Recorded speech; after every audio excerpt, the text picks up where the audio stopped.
Un des décrets du Premier ministre interdisait de se rassembler ou de se réunir dans les établissements de culte, sauf lorsqu'il s'agissait de cérémonies funéraires accueillant moins de 20 personnes.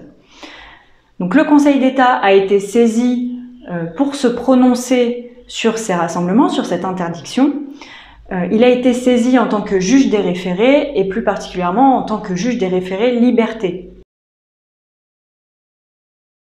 La première question que le Conseil d'État se pose dans ce genre de référé, c'est est-ce qu'il existe une liberté fondamentale ? Là, en l'occurrence, il y avait peu de doutes sur la liberté fondamentale en cause, qui était la liberté du culte ou la liberté religieuse, et plus particulièrement l'une de ses composantes, qui est la liberté de se rassembler pour exercer collectivement son culte. Ensuite, après avoir constaté qu'une liberté fondamentale était en cause, le juge va devoir constater qu'il y a urgence à statuer. Là, en l'occurrence, l'urgence, elle est induite par l'atteinte à la liberté fondamentale. Le Conseil d'État a constaté que le fait de ne pas pouvoir se rassembler pour exprimer collectivement son culte manifestait une urgence.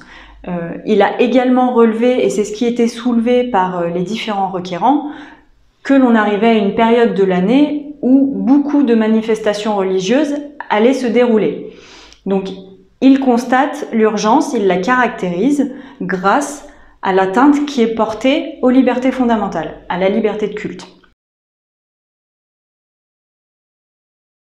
On est face à une mesure de police administrative qui s'applique sur l'ensemble du territoire national. Cette mesure de police, comme toutes les mesures de police administrative, elles doivent être prises dans un but très précis qui est de protéger l'ordre public. En l'occurrence, l'ordre public, c'était de protéger la santé publique qui est l'une des composantes de l'ordre public. Donc le Conseil d'État constate qu'il existe effectivement un risque, sans trop de difficultés, et ensuite, il doit faire ce qu'il fait habituellement pour toutes les mesures de police, c'est-à-dire qu'il doit vérifier qu'elles sont bien nécessaires, adaptées et proportionnées à l'objectif poursuivi. L'objectif poursuivi ici, qui est de protéger la santé publique. Donc pour cela, il fait un contrôle de proportionnalité très classique entre la mesure de police et l'objectif poursuivi. Donc là, il va reprendre les éléments et les moyens qui étaient soulevés par les requérants, et notamment le fait qu'il existe des mesures pour permettre de réouvrir les lieux, notamment des mesures sanitaires qui se traduisent concrètement par le port du masque ou par la distribution de gel hydroalcoolique ou encore par le fait de ne laisser rentrer qu'un certain nombre de personnes.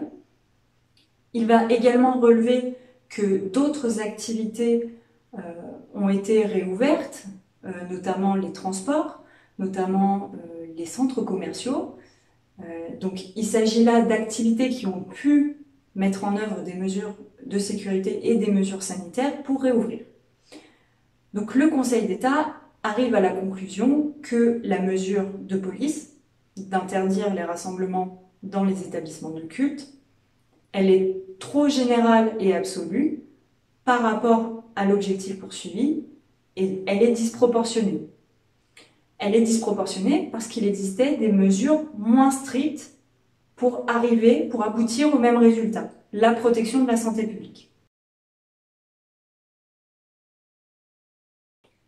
Donc le Conseil d'État, après avoir constaté ce caractère disproportionné entre la mesure et l'objectif poursuivi, va tout simplement enjoindre au Premier ministre de prendre de nouvelles mesures concernant les rassemblements et les réunions dans les établissements de culte.